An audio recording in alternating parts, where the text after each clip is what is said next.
Hey guys, so this is part two of GW Life's breakdown of Dave Ramsey's baby steps.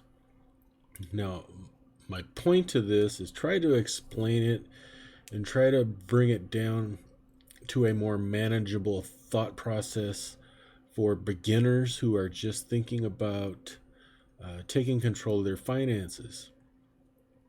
Because a lot of times we look at the professionals and the things that they suggest that we should be doing, and to some young people and to some people that are living paycheck to paycheck, these things may seem impossible, or they may seem big, right? So I kind of want to break it down and explain how some of these things work.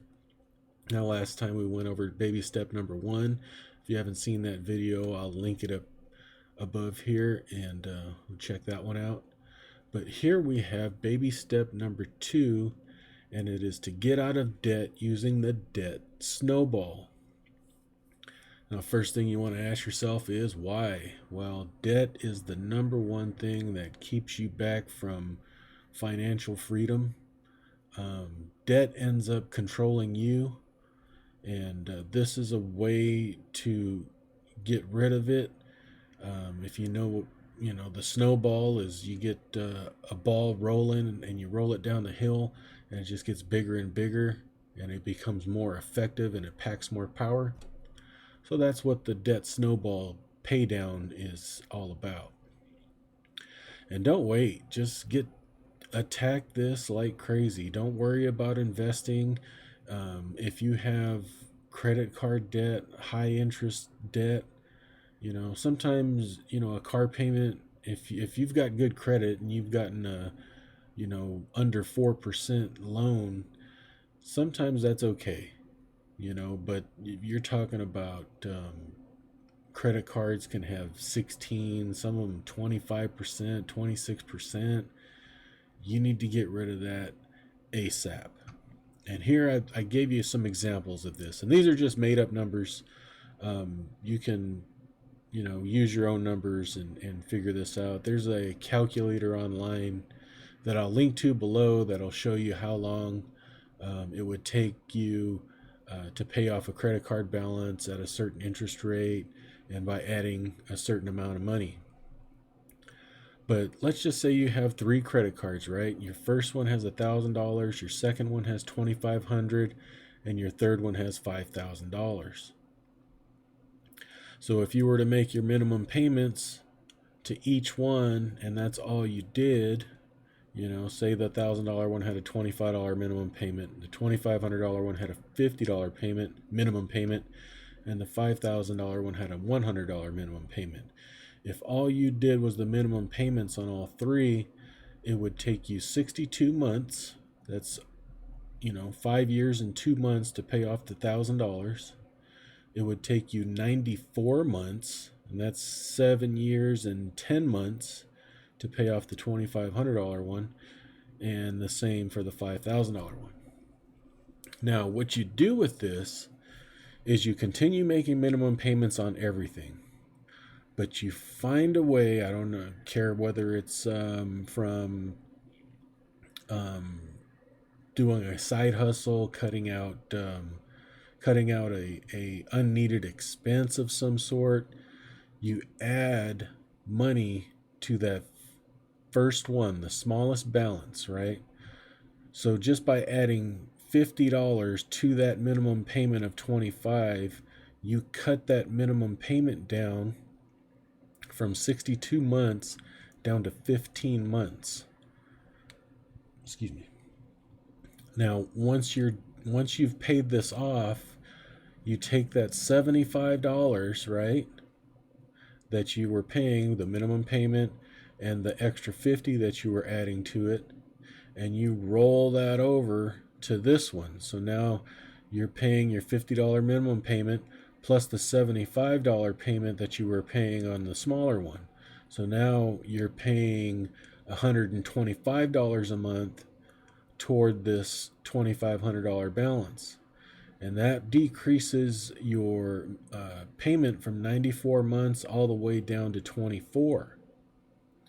Now, when you're done with this one and this one's paid off, you take this $125 you were sending them a month and you add it to the minimum payment that you were making on the largest sum, and now you're sending $225 a month toward this $5,000 balance, and it reduces your monthly to your months to pay off from 94 all the way down to 28. So you can see, it would take you 7-8 years to pay off this debt if making minimum payments on everything, but just by adding a little bit more to that first one and then compounding it into the other ones as you pay them off, you get to reduce the time that it takes for you to pay that off dramatically. And the less time that you have these balances, the more money you save in interest. And this is just with an 18% interest. Like I said, a lot of credit cards are in the mid-20s for some.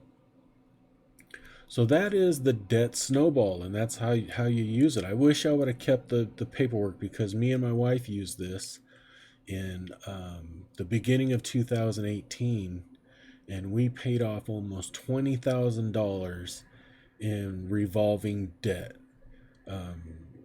There were some medical bills in there. There was equipment purchases for my business,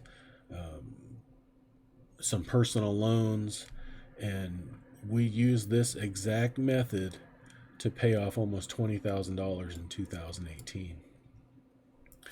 And then at the end of that, you end up with that $225 a month that you had from these minimum payments and that added $50, right? So now you have $225 per month to save or invest. Now, if you were to invest this money from here on out, if we look at this, if we just had, whoops, let me get that in screen here. If you were 25 years old and you invested $225 a month for 40 years, and you got an average of 7% annual return, at age 65 in 40 years, that money would be worth $590,000 and $590,582. That's just off of $225 a month. So this is kind of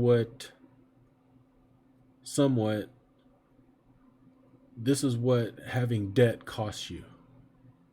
Not having the opportunity to put your money to work long term and have a nest egg when you're older. Because if you just continued carrying that credit card debt forever and just lived like that, you wouldn't be putting that $225 away for your future. So that's all I have. That's my explanation of Dave Ramsey's baby step number 2. If you have any questions, comments, please leave them down below, and we'll talk to you later. Thanks. Bye-bye.